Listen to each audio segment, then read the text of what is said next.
Mike, Mr. ACC. Is it going to be Clemson? Allow me to reiterate what John just said to us. Whoop 'em horns.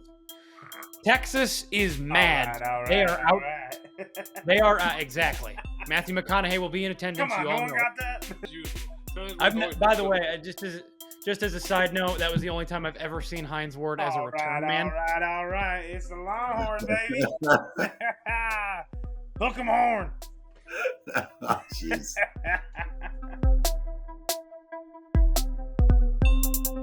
Squad up, CINCO Squad, episode 142. Let's get to business. This is our second annual CINCO Squad Awards. Is everybody ready? Is everybody locked in? We've had a great 2024, and we got a lot of stuff to talk about. Oh, yeah, don't think we forgot.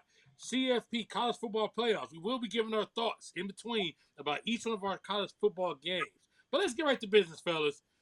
Team of the Year for 2024. The first CINCO Squad award for this we are going to look at. And why are you looking at our award like that? The fuck is that? Stop looking at our That's award just a like piece that. of wood. No, it's a award. It is not a piece of wood. It was an award. It was an old award I got from back in the day.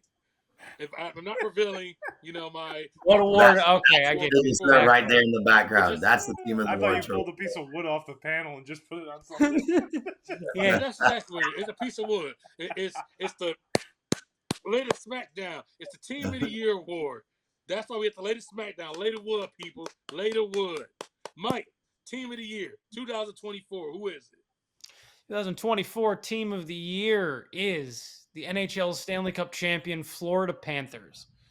Because of all the champions, I looked across sports, looked at all the champions, and I wanted to give it to the Panthers because of all of them, they were the team that really weren't expected to win. I mean, they were a very good team, but when you conquer the best player in the world, two of the best players in the world, despite the fact that Connor McDavid wins the Conn Smythe, but you win the title, I feel like you deserve Team of the Year. Mm-hmm. Got you. Jay, why is he right or wrong? Who you got? Oh, he's wrong. This hurts my heart to say, but the team of the year is the Yukon Huskies. They won their second natty title in as many years, and they're one of three teams to do it in the past 30-plus years. So they absolutely dominated their competition for the second year in a row. And what we thought would end up being a game with Bama ended up being them just blowing them out like they did with every team, going on these 10-0 and 12-0 runs and just taking full control of the game at will. It's one thing for a team to do that for one tournament. It's another for them to do it for two tournaments in a row and prove that they truly are the best team going back into the defending phase of their championship. And if you defend a championship, to me, especially if it's only done like once every 3 decades or so, you're the team of the year. My gut says John does not agree. No, it's going to be, unfortunately, I have to go with the Los Angeles Dodgers. They wrote the check and they cashed it, right? So they basically paid all this money, paid Ohtani, paid not Bellinger, paid Freeman, paid Mookie Betts, paid Walker Buehler, paid all these guys the money that they deserve. I mean, they had like a $900 million payroll at one point. They deserved that Team of the Year because you know what? They showed up and they dominated in the World Series. Now, granted, the Yankees were 3 or 4 key plays away from keeping that a series, but I'll digress on that for next season and for the rotation. But, the Team of the Year has to be the Dodgers. They wrote the check and they freaking cashed it. Sure, I know you ain't going with the Celtics, so what sport are you choosing? No, it's a conventional wisdom to say I would say my Dodgers. Right. You would think that would be conventional wisdom, right? No, there's only one right answer here. Well, I thought we said something about being the best player. Why don't you just be the best player? Patrick Michael Jordan Mahomes. Oh, there it he is. did it again, 2 years in a row, and he may be headed to a third. Unless people get in the way, then he may be doing this again, but certain people may get in the way. But anyways, Patrick Michael Jordan Mahomes, the Kansas City Chiefs, back-to-back championships. People said Tyreek Hill's gone. They can't do it. They do it again. Andy Reid's getting closer and closer, and he's really getting close to becoming the best coach in NFL history. See, Bill Belichick, they don't even want him back. So he's excusing himself. Andy Reid's getting really close to that record, that Don Shula record. Then you go out here, Travis Kelce is getting really close to that argument of best tight end of all time. Patrick Mahomes is slowly walking his way into that room of best player, not just quarterback, best player of all time. So you got to look at the Kansas City Chiefs. Yes, that was the team of 2024. We ended the year with them, or we started the year with them winning the Super Bowl, and we're still in the year, and they're still balling out. So I'm not just looking at just the end result of the championship. I'm looking at their entire phase of 2024. They barely lost this year. So I got to look at the Kansas City Chiefs when we go down to that. Just saying. I'm shocked, Mike.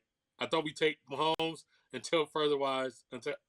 No, that's. I mean, but the thing is, that's too much of a gimme for me. Of course, I mean, I've heaped so much praise upon Patrick Michael Jordan Mahomes that I felt like maybe he should recognize the unsung Florida Panthers.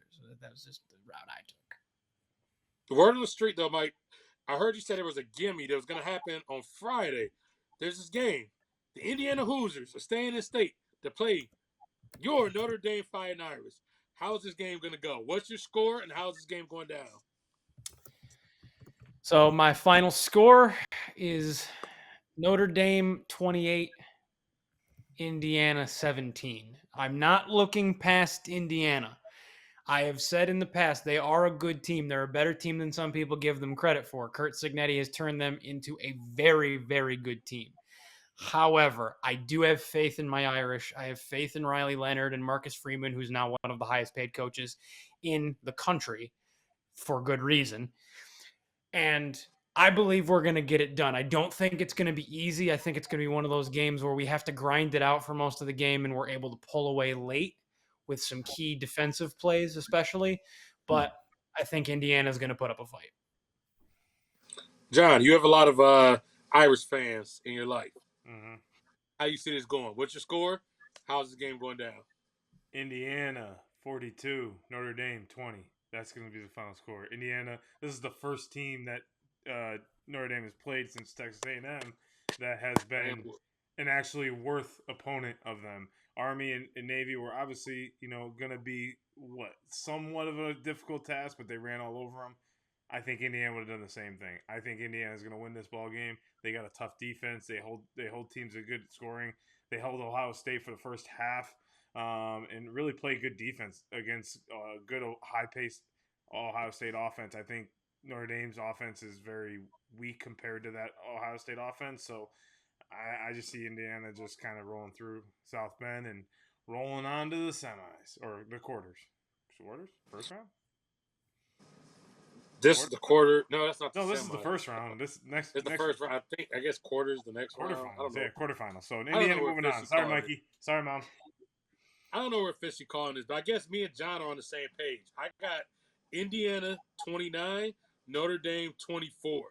I think the Fighting Cingettis, those guys, they're just tough. I think they're gonna like this underdog.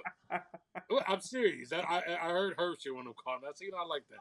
But I think they like to play an underdog role, just the in-state rival. And the thing with in-state rivals will get interesting is a lot of these guys, especially ones from Indiana, they probably wanted to go to Notre Dame, but didn't get the opportunity to go to Notre Dame. So this is personal. This is where they get to go out and say, "Fuck you, Notre Dame. You didn't want me. Now I'm going to go out here and I'm going to end all this shit." So, unfortunately, with touchdown Jesus, I don't think it's going down like that. The quarterback worked all year. He's been really good at not turning the ball over. Only 4 interceptions this year. So, I think they're going to control that clock. I think what's going to happen, too, is Indiana, we give them a couple weeks. And then they're going to get creative. So, I feel something's going to happen like a double reverse receiver touchdown pass. Something crazy is going to happen in the middle of the third quarter. And that's going to be where you say, okay, Indiana's picking the momentum, and now they got this game. So, I think that's how it's going to go down. Jay, Indy, Notre Dame, what you got happening? I'm sticking with my Irish brother here. Notre Dame's been scoring at will. And apart from that last game that Indiana played, where obviously they just opened up the floodgates 66-0, Notre Dame scored, and they take a look at it, scored.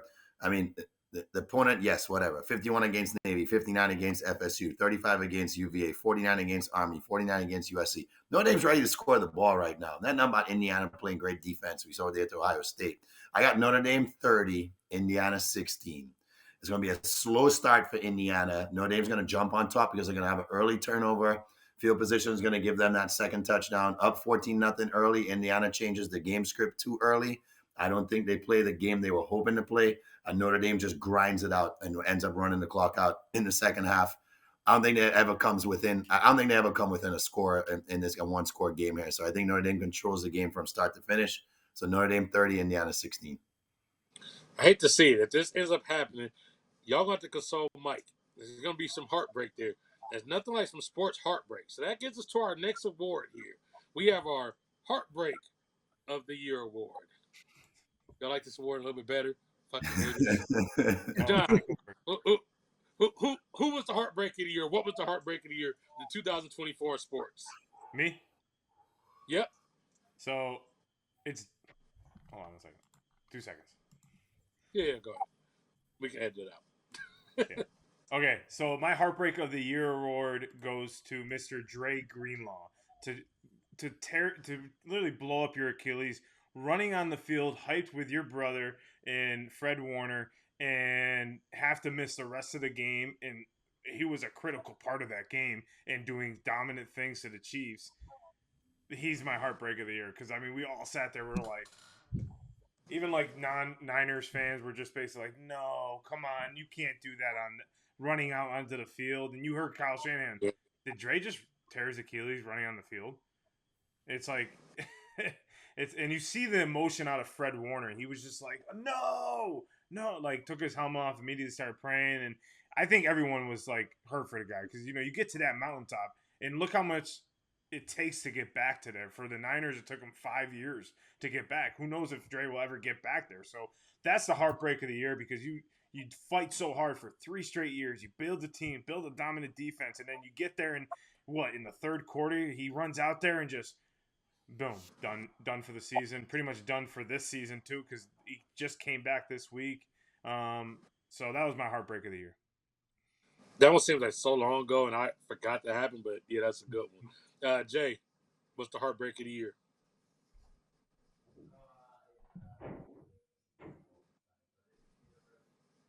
You're muted. You're on mute. I hate that I have to do this again, boys, but it's the University of Kentucky losing in the first round again. Thanks to the fucking reincarnation of Pistol Pete taking over the body of Jack Golke, who hit like 46 threes in that game. Kid was hitting shit with his eyes closed. It was the most annoying thing to see because whatever he put up, you knew it was going in. So as a fan, you're like, it doesn't matter how much we push right now. This is a team of destiny, and the ball was falling their way all freaking night long, and we definitely weren't leaving that game with a dub. And 2 out of the last 3 years, 2 out of the last 3 tournaments at Calipari, seeing them leave like that was absolute heartbreak. Watching my Big Blue Nation walk off the floor with their heads bowed down after the first round once again was a feeling I don't want to experience ever again. So come on, Mark Pope. Come on. Got you. Mike, you experienced a lot of heartbreak. Been a rough year for your Giants. Been a rough year for Daniel Jones. What's the real heartbreak of the year in sports? Well, don't forget the Rangers losing in the Eastern Conference Finals when they should have won. I was trying to be generous and not. No. Let's just knock the man while he's down. Yankees lose. That's just been my sports year. Where do I begin? No, I mean it's got to be the chief among them. Watching the New York Yankees lose the World Series, particularly if I'm picking one moment, it was the Freddie Freeman Grand Slam because that just seemed to take everything out of the whole. Every fan, every player,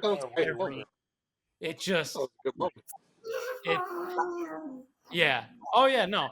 Feeling so good going into the 9th inning, and then just everything fell apart, and then it was over. It just almost. The thing is, the series went on a few more games, but it just felt like after that moment, the whole series went like that. Yep.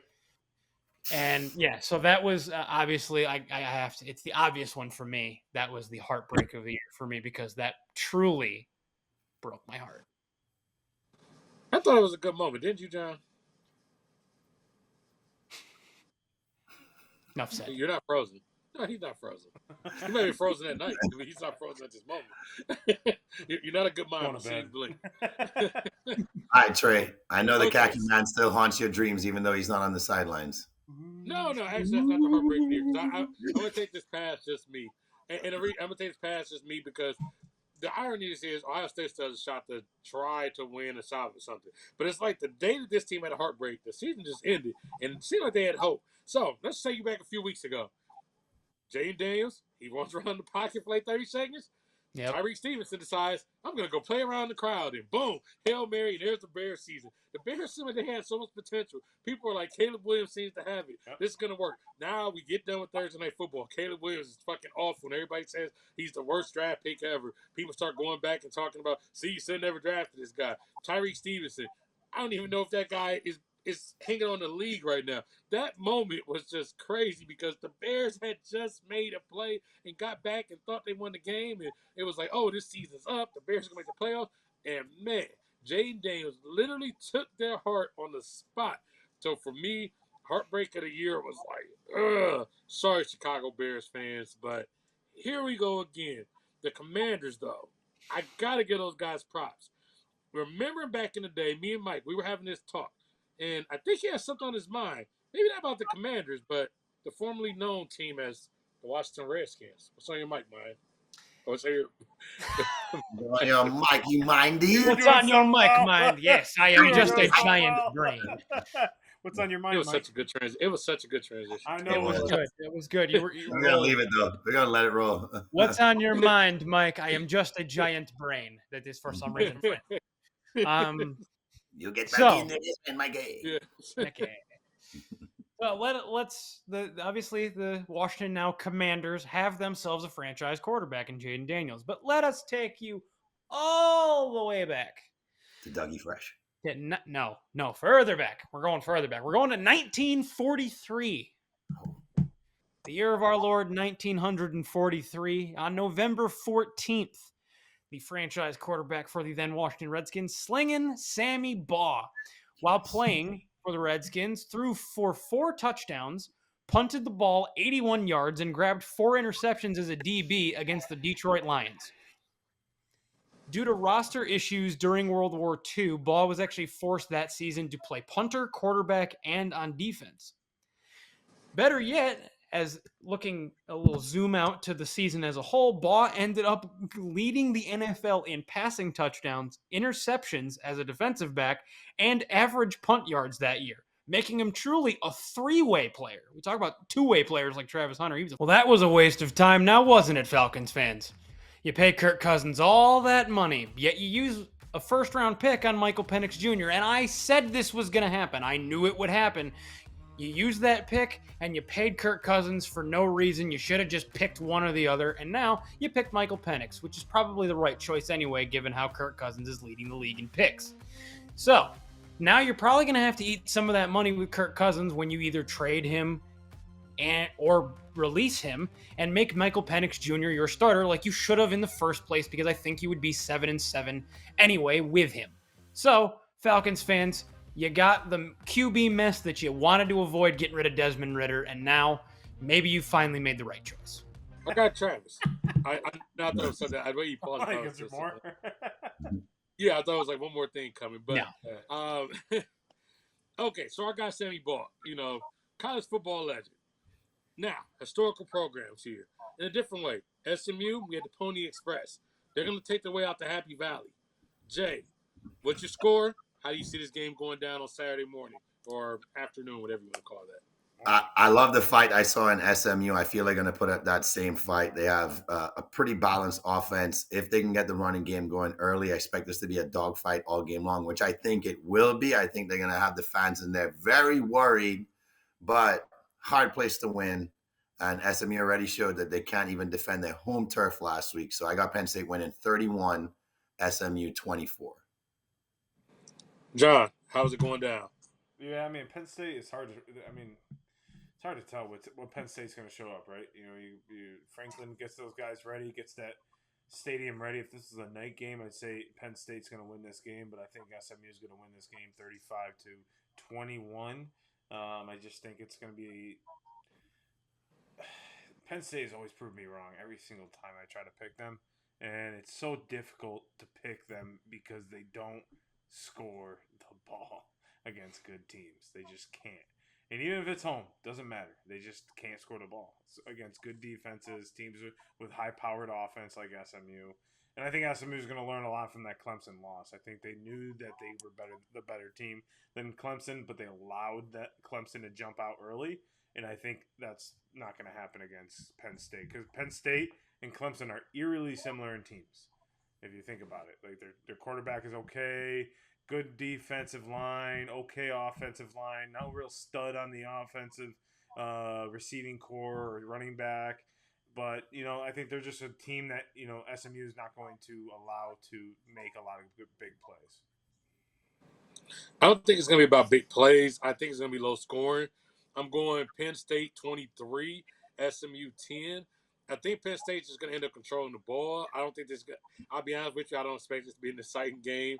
Maybe they'll prove me wrong. I hope I'm wrong. I want 4 exciting games. I think it's going to be kind of a snooze fest. I think they're going to basically say, Singleton, Allen, here, you take a carry, control the clock. Occasionally they'll pop a big play to Tyler Warren. I think he's going to be the X factor. I think it's going to be a quick and boring game with Penn State ultimately winning.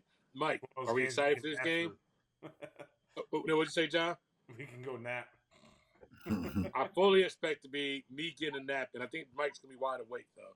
Mike, how's this happening? Actually, Mike looks like he's nodding off already before you even talk about this game. No, I think this is probably the game of the first round that has the potential to be either or. And I don't think there's anything in between. It's either going to be a super boring game, or it's going to be a super tight, like exciting game. I'm just going to wishful thinking. I'm going to err on the side of the super tight, exciting game. I have SMU winning 31-28. I think the Pony Express rides again, at least for one round. Okay, so yeah, we got a little bit of Penn State. We got a little bit of SMU. Hopefully it ends up being a good game. Hopefully we get some great moments.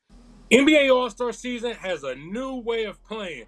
Hey, let's make some improvements. Uno, take the three-point line away. That's my first suggestion. When you go to the All-Star game, let's only use the three-point line for the last 3 minutes of each quarter. That way, each player, they're going to have no choice but to start to drive the lane. Then you're going to actually have a difference of spacing. See, that's going to make the game naturally a little more physical. And what people say is, hey, they're not trying hard enough. But at the same time, let's not completely punish the guys who shoot threes. They'll still have the opportunity to shoot threes, but it's going to be in a more vital time. Remember back in NBA Jam, you had that power ball, and it was cool because you had a few seconds. You need to get off the best you can. That's where you get to use the three. I think that actually will make an improvement. We'll get some more dunks. We'll have a little more closer space and probably some tighter defense. Dose. Hey, let's look at USA versus the world. We've said it plenty of times. The world's starting to catch up. Let's see who's better. Maybe USA gets motivated. When I looked at the Olympics, and I looked at Steph and LeBron, these guys, and I know it's the Olympics, guys got motivated when they're like, oh, shit, we're not about to do it for USA. When you look at the last MVPs, the last 6, as a matter of fact, none were born in America. Then you start to factor in people like SGA, people like Luka, Wemby. These guys all have a realistic shot of winning MVPs in their near future. So USA, they would have their work cut out for them, and it would make it fun.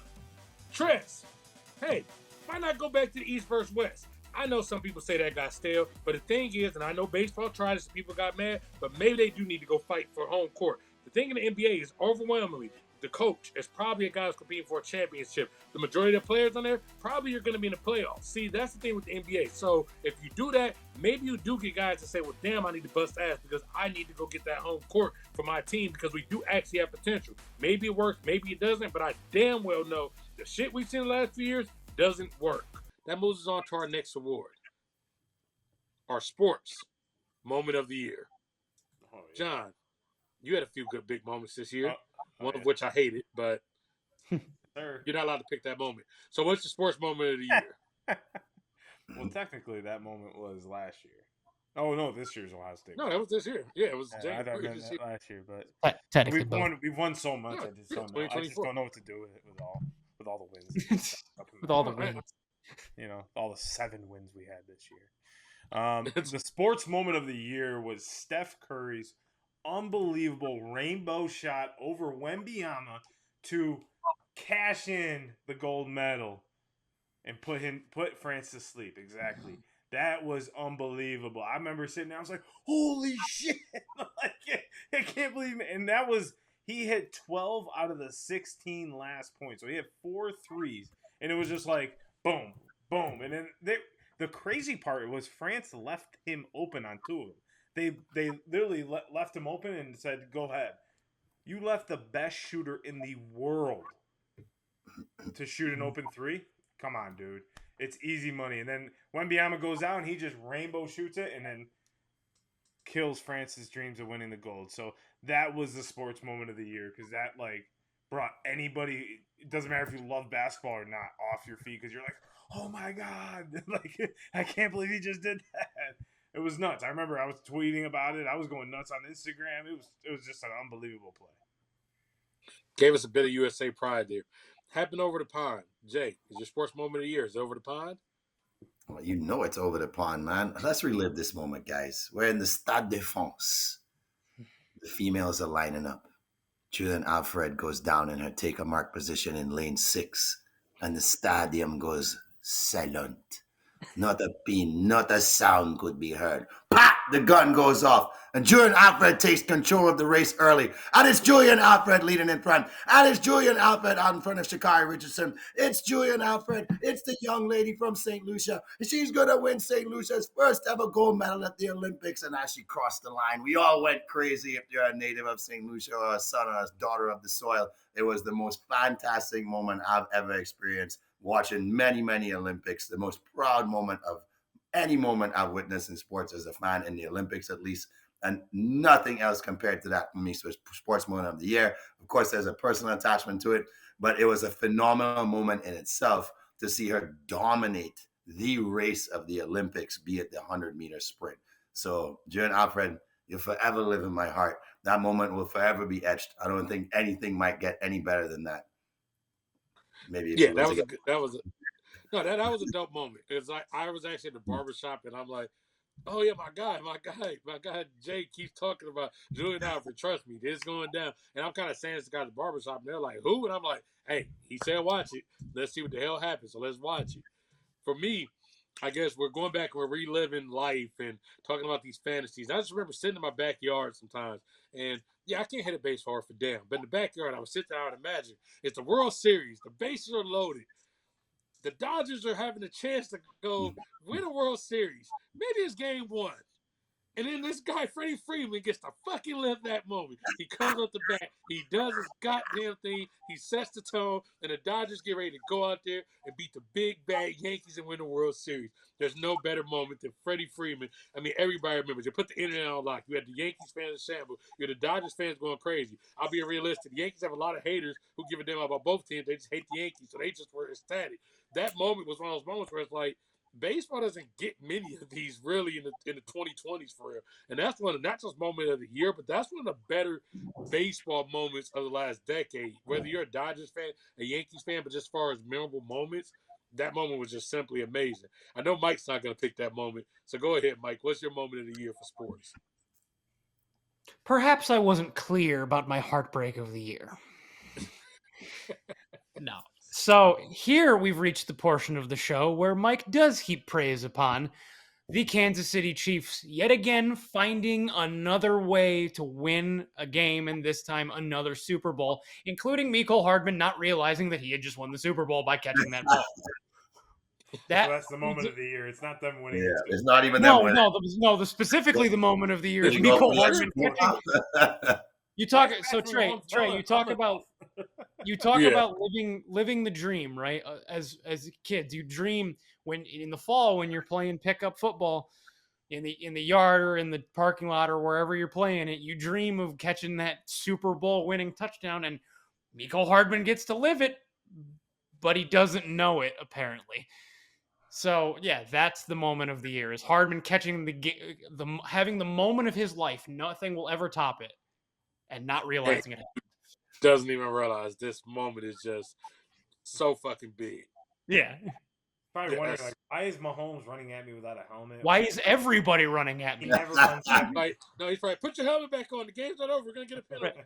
What do you mean it's not over? It is over. We just talk about how dumb the Super Bowl overtime rules are. Like, it's so stupid. Oh, I mean, yeah, it's idiotic. And how Kyle Shanahan doesn't know the rules. And nobody did.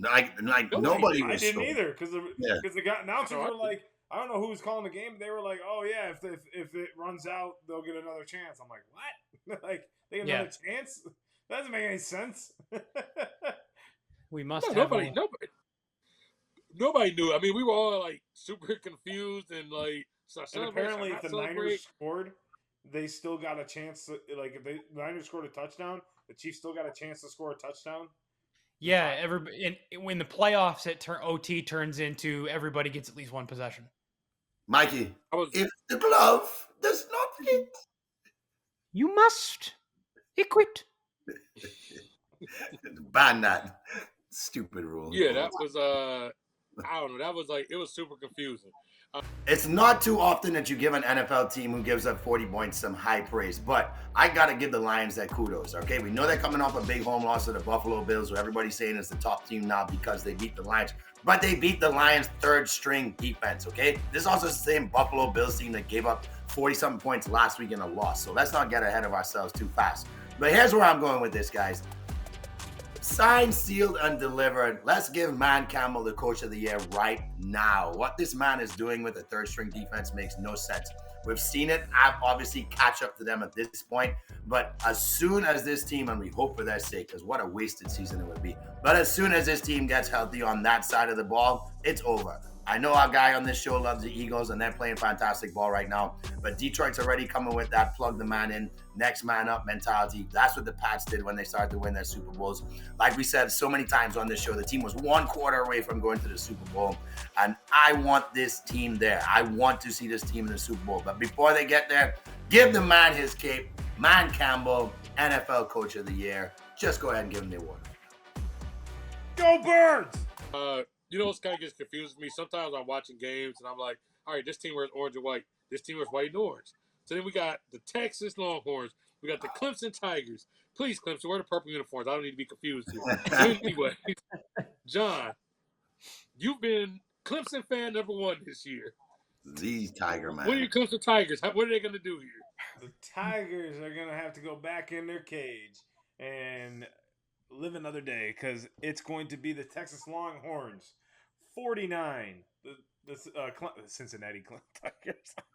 Cincinnati Bengal Tigers. Joe Burrow and the Cincinnati Bengals. Joe Burrow and the Cincinnati Bengals. Texas Longhorns 49. Clemson Tigers 10. I don't think Clemson deserves to be in the playoff. I don't think Clemson is a playoff team, and we're going to see the true Klubnik come in on this game because, yes, they've played good down the stretch, but you know what? They fumbled the bag against South Carolina. They fumbled the bag against a lot of teams this season, and the only reason why they were in the ACC championship game is because their fellow ACC rival in Miami fumbled the bag too down the stretch. So that's the only reason why they were there, thanks to my Syracuse Orange. So John, who would you have subbed? Since you said they didn't belong, who would you have subbed for Clemson? Miami.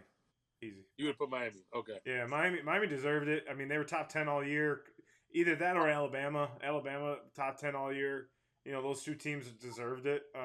They played hard, but obviously, you got the new rules are you gotta win every game. You can't just win the first part of your games. And you have to play good down the stretch. Jay, what's going down here? How we playing? Man, I'd love to think that Sark is going to have his guys ready to roll, but what happened last time we saw Texas get smacked in the mouth? And of course, that SEC championship game wasn't much of a smack in the mouth, but you lose to the same team twice. It has to make you feel a kind of way, right? Well, they went to Vanderbilt and almost lost that game. So I actually think this game is going to be a little more competitive early on. I think Clemson actually hangs in the first half. Maybe comes out like they did against SMU and kind of punches them or gets an early tutty. But then Texas is going to figure this thing out in the second half and pull away. So I got Texas winning 34, Clemson 17. Mike, Mr. ACC. Is it going to be Clemson?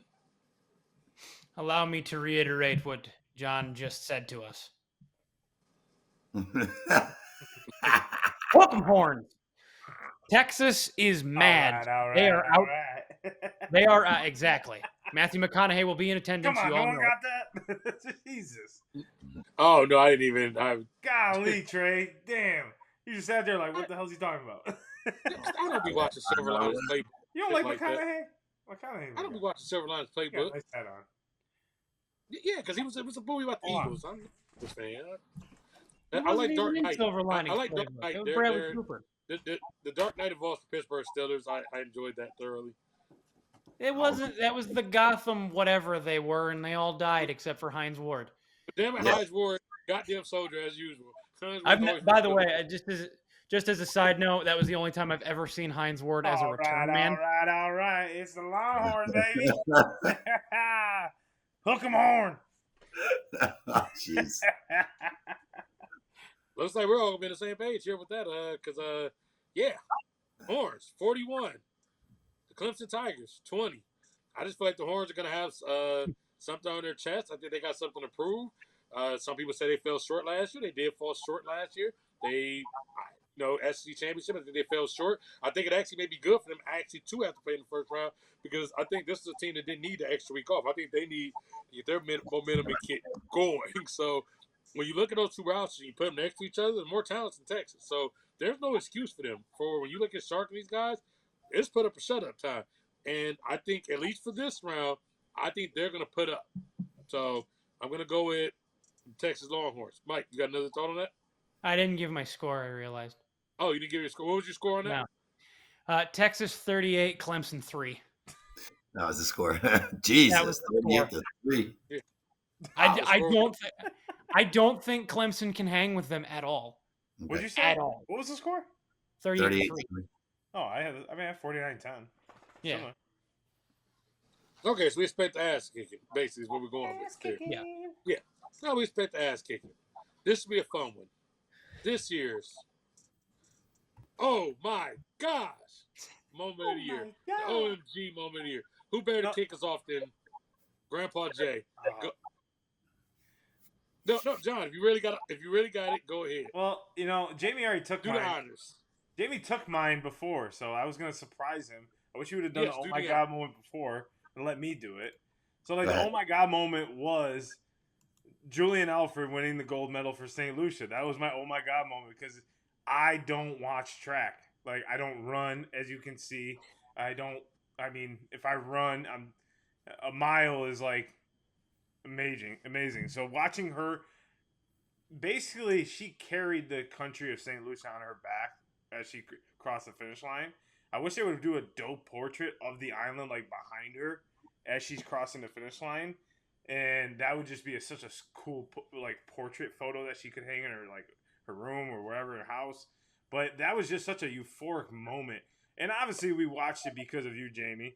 But it was just like a cool moment to see. Obviously, Sha'Carri Richardson was the top dog, and she was supposed to win. But to see this, woman from a small island in the Caribbean basically just blow up out of nowhere, it was just like, holy shit. Like, and then you see like the I guess it's euphorism of her, like, just like crying, like wearing a St. Lucia flag proud and just being so, I'm like getting goosebumps right now thinking of it. It was just like, holy shit. Like, and this isn't a sport I ever looked into, watched, and I watched it for that, and I was like, wow. Just, it gave me goosebumps when I watched it. I was like, congratulations to her. So that's my oh my God moment. Jay, you're a thief. Don't steal this No. moment. We got this time. But an alma mater of those Horns, Julian Alfred, hook them, baby. Hook them in the Olympics. So I'm sticking with the Olympics there. And mine comes with Leo Machar in his hometown. And I knew he was. He's swimming the 200 fly. It's not a race that you come back to win. The 200 fly is a kind of race where if you touch and you're not the first person at the wall with 50 to go, even if it's neck and neck, you're going to probably take the guy who's the defending Olympic champ, Christoph Milak from Hungary, because he's already proven not only is he the reigning Olympic champ, he's the current world record holder. He finishes this race better than anybody. This is his race. This is his specialty. Leo Machard is a breaststroker and an IMer. So fly is like down the road for him. But somehow you see him come off that turn with his underwater. It's like, what is happening right now? Takes the first stroke, takes the second stroke, and all of a sudden it's that excitement happening again. Oh my God, here we go. We're going to relive the 2008 Olympics when America ran down France, but this time France gets to be the country that's running down Hungary. And he starts to pass him, and you see stroke for stroke is going to happen, and the stadium goes freaking nuts.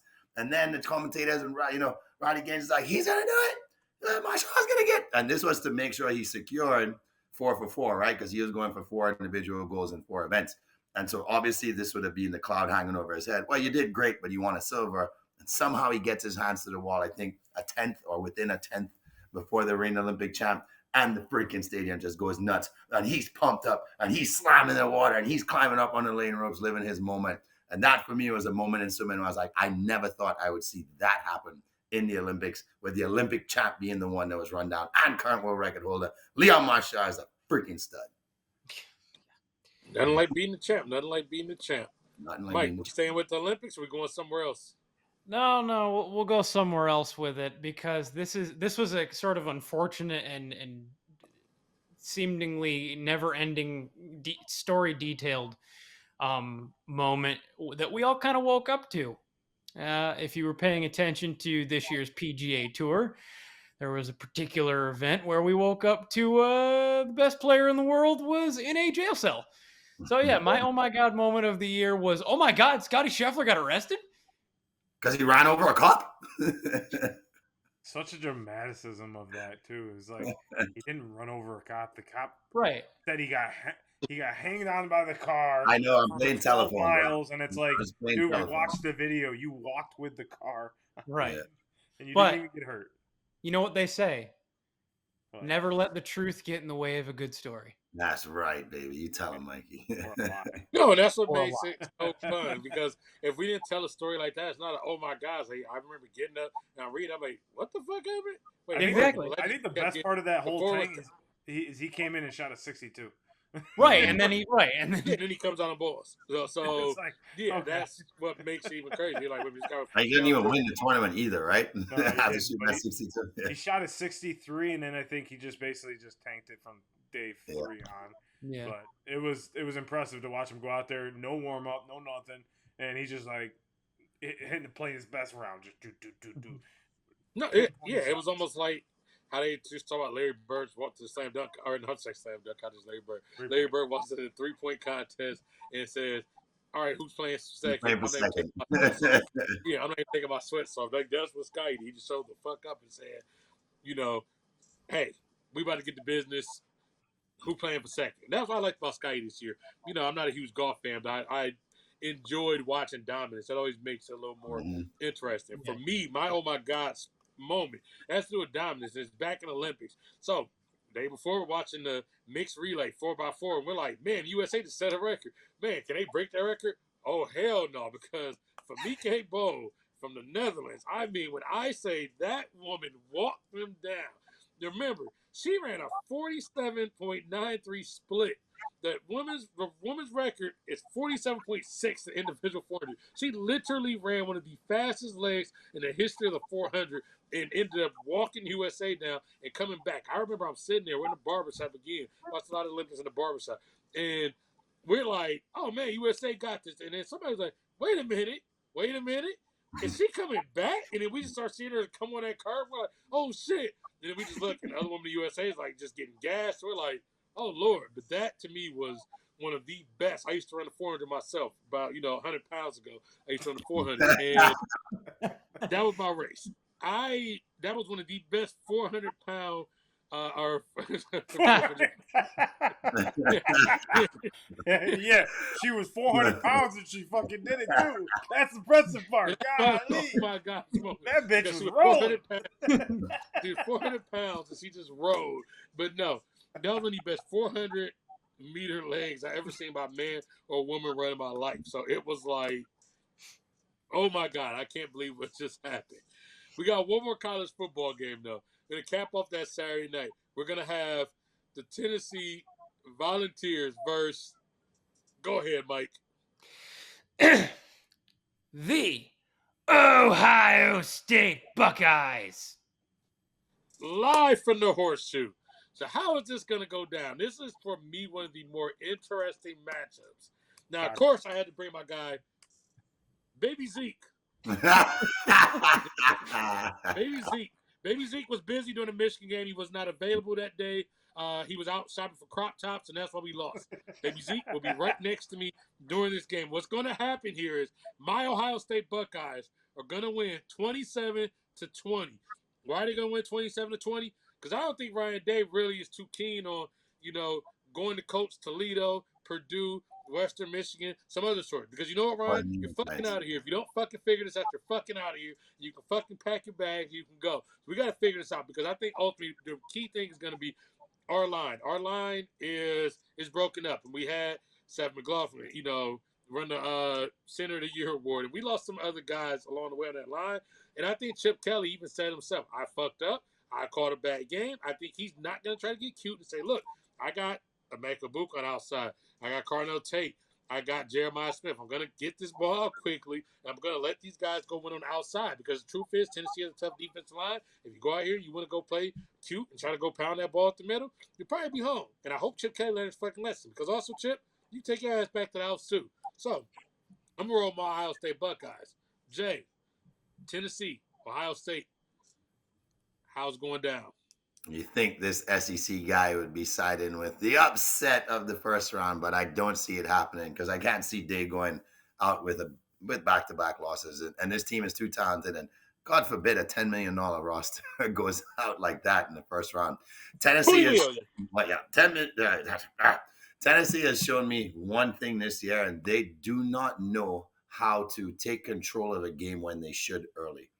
Tennessee has gotten off to more slow starts after starting off the season on fuego offensively than any other team that was hanging around in the top 10. And I just couldn't figure it out. I said, why is this offense so inconsistent? What's going on? If they do that again, which I think they will, they play into Ohio State's hand. They play into Chip Kelly's hand. That's what he wants. He doesn't want the game to get out of hand, even though he should be throwing a damn ball to your boy Jeremiah Smith off the bat, at least freaking looking his way 12, 13 times in this game. Because jump high, jump low, we said there was a kid down in Bama that was the best receiver in the game.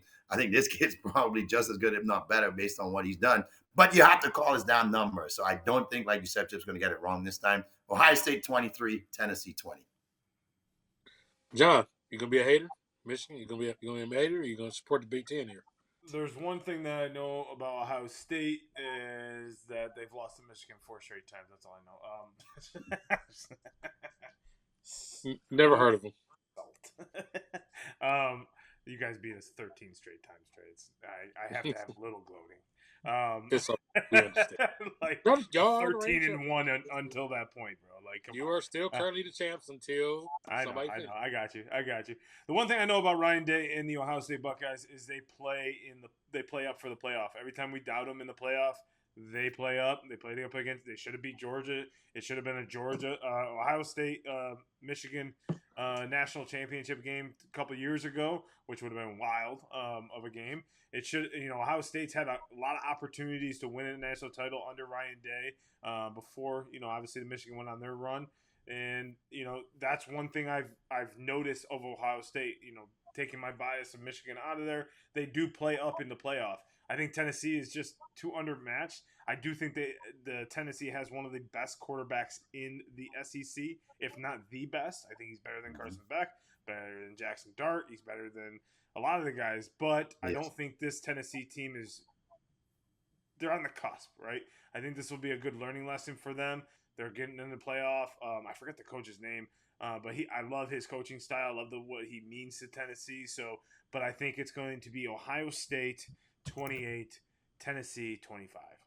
Josh Heupel is who you. Josh Heupel, yes. Student. I love his coaching style. I love the way he coaches those Volunteers, but I just think they're like a year away. But it's going to be a close game. It's going to be. I'm going to be sitting with Trey, and I'm going to be like, bro, it's okay. It's okay. Like, I want to watch. I don't want.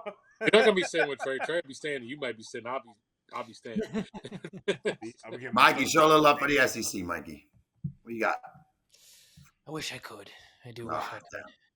However, I do think this is going to be one of the more exciting games down the stretch that we're going to see in this first round. I think this may come down to the full ass possession because they both are very strong teams that I think have the ability to win this game. I don't think this is going to be a blowout or have a chance where, I don't think either team has no chance to win this game. So I'm going to take the Ohio State Buckeyes 20, the Tennessee Volunteers 17. Have you guys looked at the line in this game? Do you see Ohio State's favored pretty? It's like 7 or 8 points or something like that. It's 8.5. It's 8.5 right now. Yeah. Yep. No respect. See, and that defense, I mean, that defense is just as good. I mean, as any other SEC team. I think they just had a little bit of mix-ups throughout the year. I dropped to 7.5. I guess everybody jumped on that 8.5 for Tennessee. So Okay, yeah, I knew it was like 7 or 8. I knew they kind of Yeah. kept going back. I think ultimately, for Tennessee, they don't have outside of Nico as many names. Not saying they're not talented. I think that's why they were able to put that line there because Ohio State has more names that the common fan can just name. But that doesn't mean Tennessee doesn't have a strong team. So, and to your point, yeah, you guys better do something about that whole. You know, it was clear as day how you could beat Michigan in that game. no pun intended. And no, yeah. and you guys, you and I were texting. You and I were texting about it. What? He said it was clear as day how they should have won that game. I was like, no Clear as pun intended. Okay. Ryan Day, he made it. Like Ryan Day, clear as day. Like Ryan Day. Day. Yeah. Yeah. But yeah, I mean, you guys should have beat us. There's Michigan was missing their best secondary, best of their secondary, and Will Johnson, and most of the secondary was gone.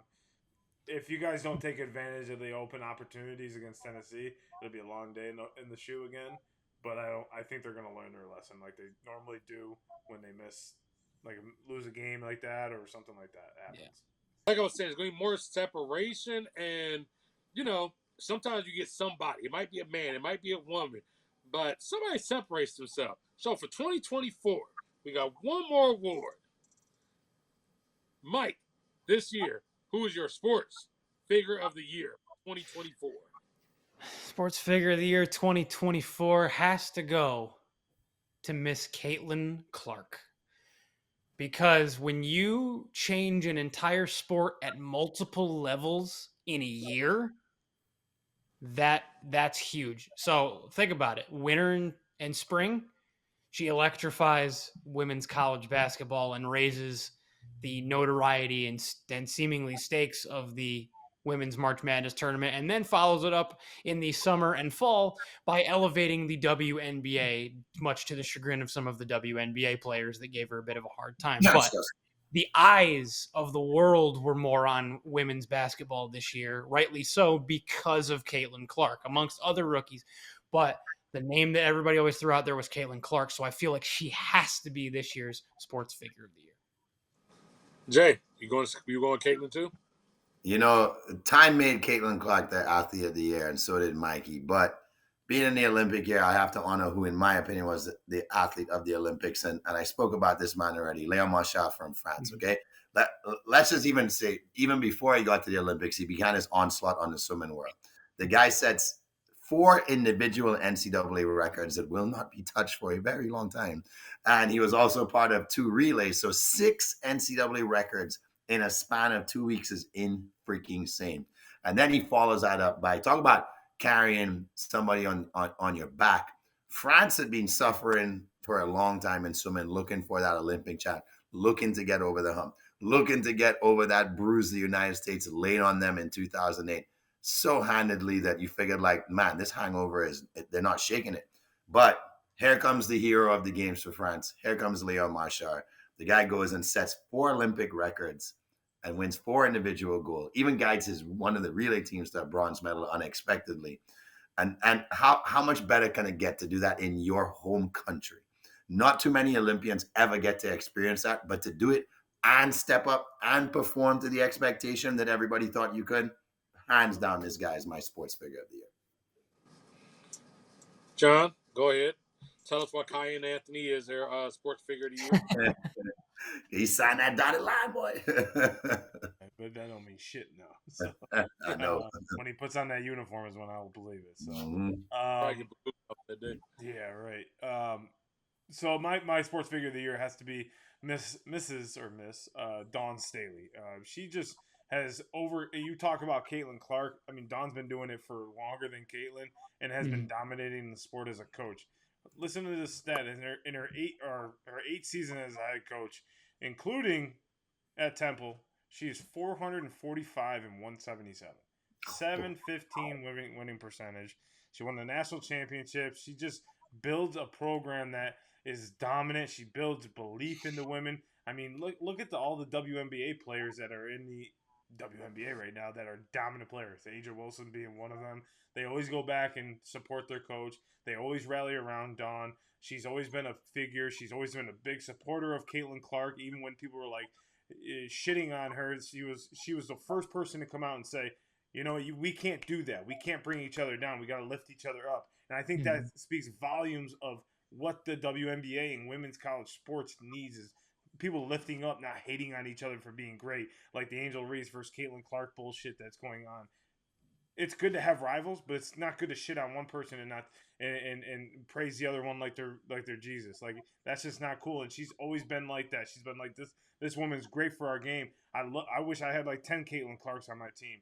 She would always praise her no matter what. And I think that speaks volumes to coach and how she coaches. Plus, she's a huge Birds fan. So shout out to Dawn Staley. Go Birds. I'll tell you what, man, the icing on the cake for me is when she took time in her speech after winning the national championship to thank Caitlin Clark for what she did for the game. Correct. Talk about a classy move. That is class epitomized right there.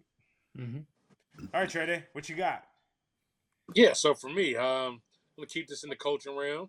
The thing is, this guy, he won a championship this year. Some people will say he may be winning a championship coming soon here. But I just feel like he changed the culture. And when you look at a team that has been a laughing stock for years, earlier in the show, you may have seen Jay rant about this guy a little bit. We're going to go with Mr. Dan Campbell. Going back to the NFC Championship, it was exciting. The reason it was exciting because Dan Campbell was off his fucking rocker and he did what the fuck he wanted to. But you know what?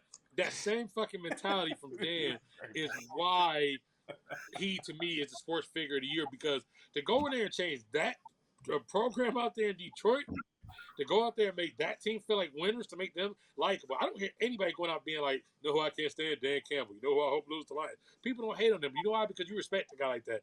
The other thing he's doing is, no offense to these, Sean McVay types and the gurus, and that's all cool and stuff, but Dan Campbell's brought a certain amount of toughness back to football, and that's what I like. He's brought that thing where the Lions are kicking somebody's ass, and they say, no, we're going to keep kicking your ass. We're going to make this fun. We're going to throw the ball to a lineman.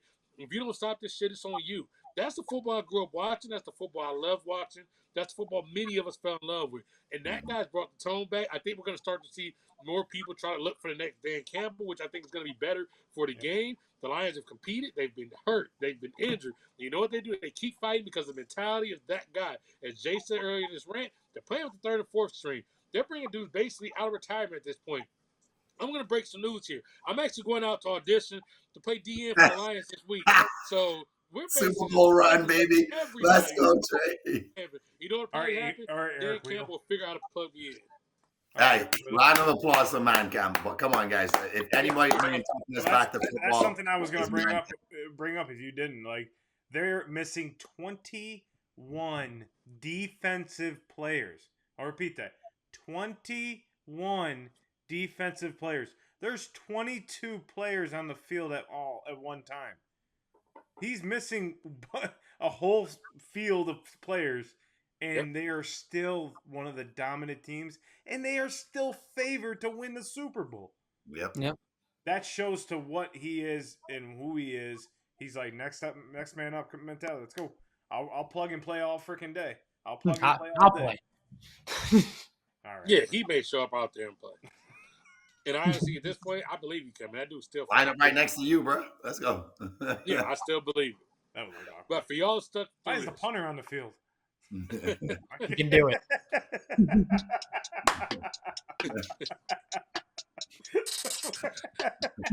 Okay, Mike, are we gonna get some get back here? I think it's his favorite point of the show. They might get some get back here. It's time for Stump the Squad. Yeah, elves, reindeers, and everything alike around this Christmas time. You know what time it is. Thank you for looking at the show. At this point, if you've been following us and you've been playing along, thank you. If you haven't, like, subscribe, comment, and it's time to play our favorite game, Stump the Squad. You listen to our questions. It's all multiple choice. If you get it right, give yourself +2. If you get it wrong, give yourself -2. Go ahead and comment, let us know if you're smarter than the squad. Don't cheat. Don't look at your phones and laptops. Yeah, we might have it in front of us, but we ain't cheating. Why? Because we know it all. But sometimes we just want you, the fans, to make you feel like you know a little bit more. So, tragic loss for this guy last week. Try not to have another repeat, but I like starting over there up in the corner. So go ahead, Mr. John Sawyer. You take us away this week. What are you going So, to? how much does the college football playoff trophy, the national championship trophy, weigh? Is it 40 pounds, 47 pounds, 50 pounds, or 55 pounds? How much does it weigh? One more time with the choices. 40 pounds, 47 pounds, 50 pounds, or 55 pounds? God, it doesn't look that heavy at all. 47. Yeah, I was in 47. What's C, 50 or 55? 50 and 55. Give me an even 50. Well, gentlemen, I have successfully stumped Mike and Trey. It is 50 pounds on the dot. See, I never thought it would. I didn't think it would be an even number. There'll Okay. be ounces, a little ounce here and there would throw off Yeah. exact poundage. Gotta love the little ounces, you know? You got more ounce than a bounce. Or a gram. Who next? Who that? Oh, okay. Who's hello, next? John. Nice to meet you. Trey, go ahead. Okay. We did some talking earlier. We talked about Ohio State. We talked about Tennessee. Ohio State and Tennessee have only played once in the history of these two teams or these two programs. It was the 1996 Citrus Bowl, starring Eddie George and Peyton Manning. But neither one of those guys won the MVP of that Citrus Bowl. Who was that game's MVP? Demetrius Stanley, Peerless Price, Terry Glenn, Jay Graham. Peerless Price. Double P's.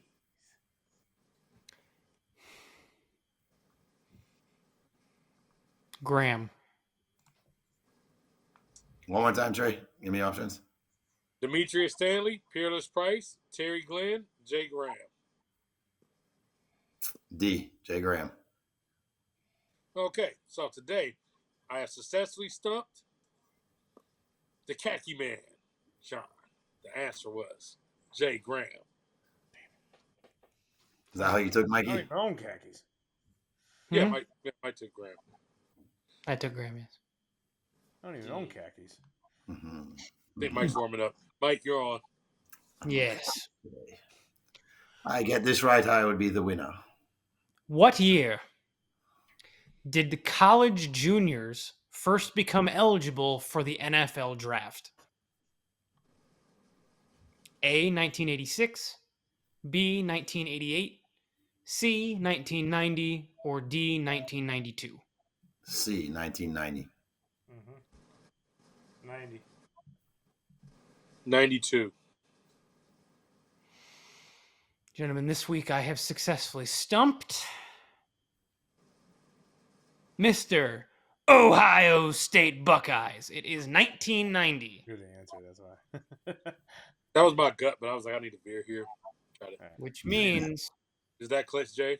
yes, I believe so. Yeah. Okay, 3 so to this 3, week's baby. squad winner is Grandpa Jay. But for shits and giggles, because some of y'all may still be competing with him. Yeah. Question. You might get 4 for 4, boys and girls. So, the first bowl game ever played was the Rose Bowl in 1902, which saw Michigan beat Stanford 49-0. But can you tell me what the original name of the bowl game was? Was it A, the Pasadena Bowl, B, the championship game, C, the Tournament East-West football game, or D, the Tournament of Roses? Tournament of Roses. Tournament East-West game. It's the Tournament of Roses. Yeah. Gentlemen, I have successfully stumped the two gentlemen up to my northern hemisphere. That would be John and Trey. Mikey, great job. It was the Tournament East-West football game. Tournament East-West football game. But What a lame-ass name. What a lame- .co.uk But Esquire. Michigan played in it. Like, that's the Midwest. They're considering. Yeah, but technically back then, I think there were probably less programs playing football, so probably one of the more Yeah. eastern. Yale, Colorado. Hagen, Yeah, Syracuse, Pittsburgh, Boston, Syracuse. one. I said one of. Penn State, North Carolina. It's just one of. You would just keep going? Or no? Listen, it's Michigan. Just take it. It's just one of. But, yeah, you know, it is what it is. I guess we have I to always give thought it was Jay a the crown tournament of today. roses. Like, 'cause it was they always had a Rose Bowl parade. They always See, had I the think Rose Parade. Gentlemen, hold up. I got a late lock of the week, everybody. Boys and girls, fuck the Bonus Cowboys. content. Fuck the Cowboys. Take the Bucks to cover 4 points this weekend in Jerry's World. Why? Them Cowboys can't do shit at home. Bonus content. Make sure y'all lock that in.